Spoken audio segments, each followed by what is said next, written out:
아테네에 아라크네라는 아리따운 처녀가 있었다. 이 처녀의 길쌈하고 수 놓는 솜씨가 어찌나 훌륭했던지 사람들은 이는 인간의 솜씨가 아니라 공예를 관장하는 아테나 여신이 준 솜씨일 거라고 칭찬했다.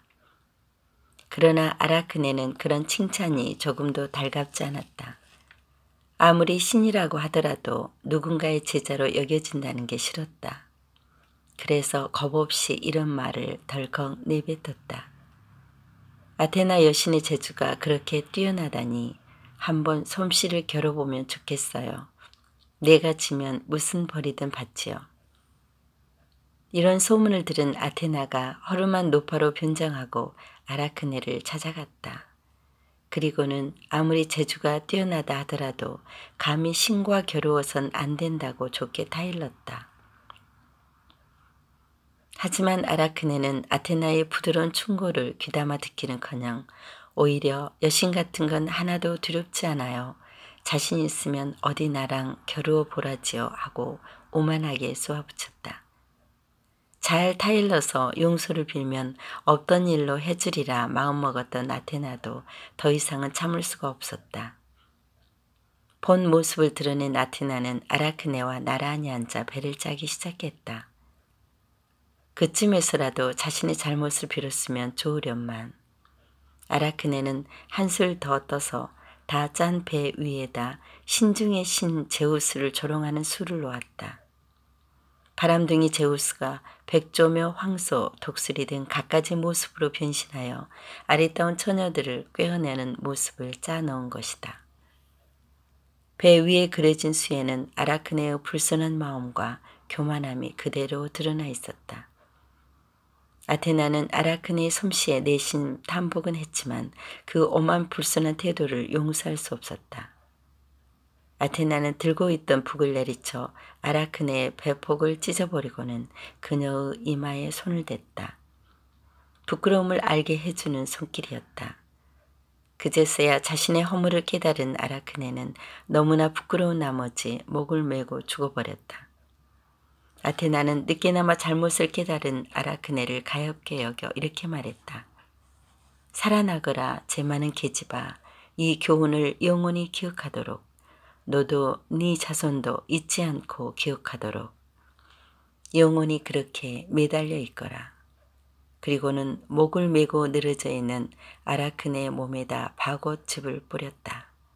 그러자 아라크네는 그만 거미로 변하고 말았다.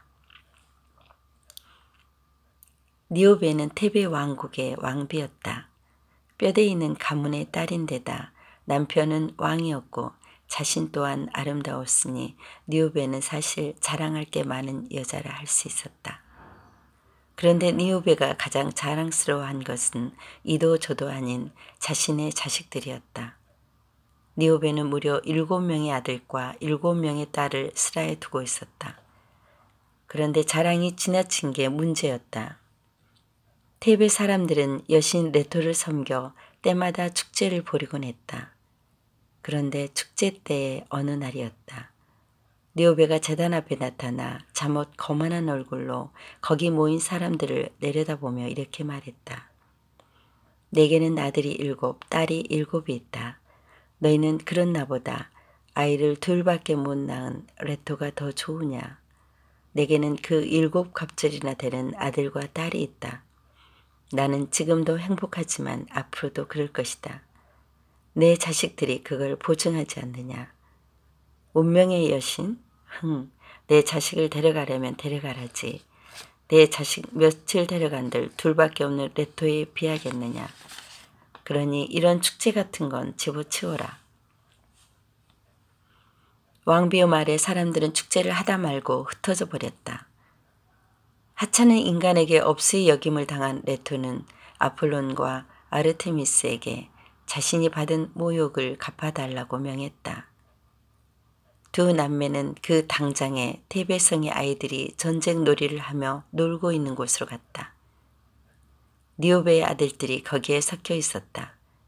근사한 이륜마차를 타고 놀던 니오베의 맏아들이 맨 먼저 아폴론의 화살을 맞고 죽고 넘어졌다. 그것을 보고 도망가려던 둘째도 화살을 피하지 못하고 쓰러졌다.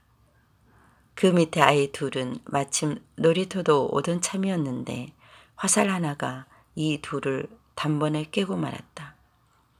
그 둘을 도우려 달려가던 또 한 아들도 그리고 겁에 질려 신들이여 저를 살려주소서 하고 절규하던 막내마저도 아폴론의 화살을 피하지 못했다. 이 비참한 소식을 들은 안피온 왕은 슬픔을 이기지 못하여 목숨을 끊고 말았다.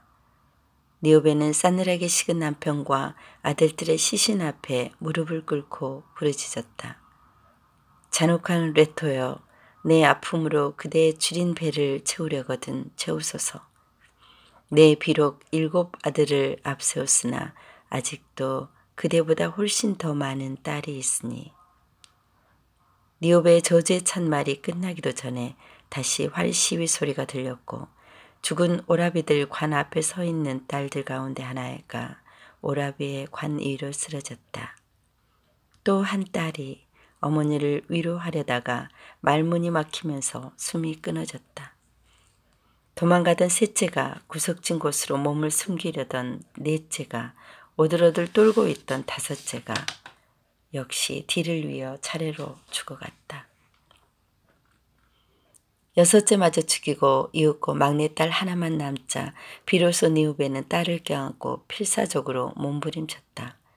제발 레토여 이 하나만이라도 살려주소서. 그러나 니오베가 울부짖고 있는 동안 품 안의 자식마저 죽고 말았다. 아들, 딸, 남편의 죽음 한가운데 넋을 잃고 앉아있던 니오베는 허탄에 겨워서 돌이 되고 말았다. 테베에 있는 니오베 바위에서는 지금도 눈물이 떨어지고 있다. 비탄의 눈물이다. 에리스토는 신앙심이란 걸 도무지 우습게 아는 사람이었다. 어느 날 그는 대지의 여신 데메테리에게 붕온된 숲을 도끼로 모조리 찍어내려 했다. 숲에는 아주 오래된 참나무 한 그루가 있었는데 데메테르가 특별히 사랑하는 나무로서 사람들은 이 나무의 요정들에게 소원을 빌어 영험을 보곤 했다. 때문에 하인들이 이 나무에 손을 대기를 꺼렸다. 그러자 에리스토는 직접 도끼를 들고 나무를 찍어내리면서 감히 이런 말까지 했다. 이것이 여신이 사랑하는 나무라고? 대체 그게 나와 무슨 상관이냐? 설령 이 나무가 여신이라고 한들 그게 어쨌단 말이냐? 내 앞을 막고서 어찌 무사하랴? 자신이 도끼질한 자리에서 무슨 경고인 양 피가 흘렀음에도 에리스토는 악업의 도끼질을 멈추지 않았다. 보다 못해 어떤 용기 있는 사람이 나서서 도끼질을 말렸다.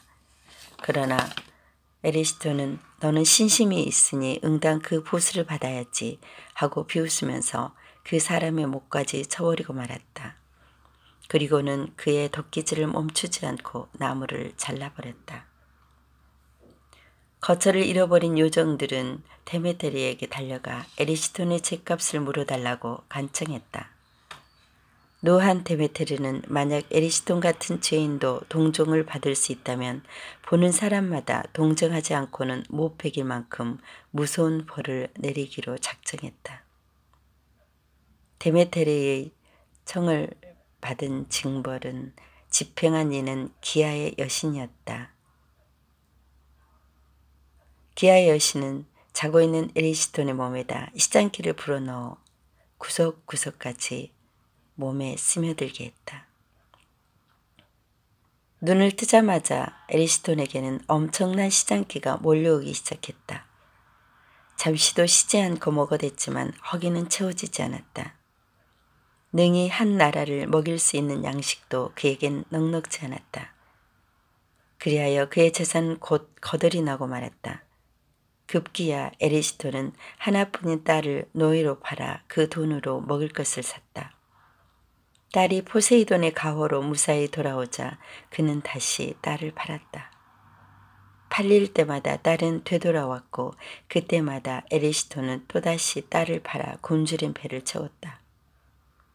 그러나 먹어도 이 쌍끼는 채워지지 않았고 결국 에리스토는 자신의 팔다리까지 잘라먹게 되었다. 자기의 몸을 잘라먹고 숨이 끊어짐으로써 비로소 에리스토는 데메테르의 응징에서 벗어날 수 있었다.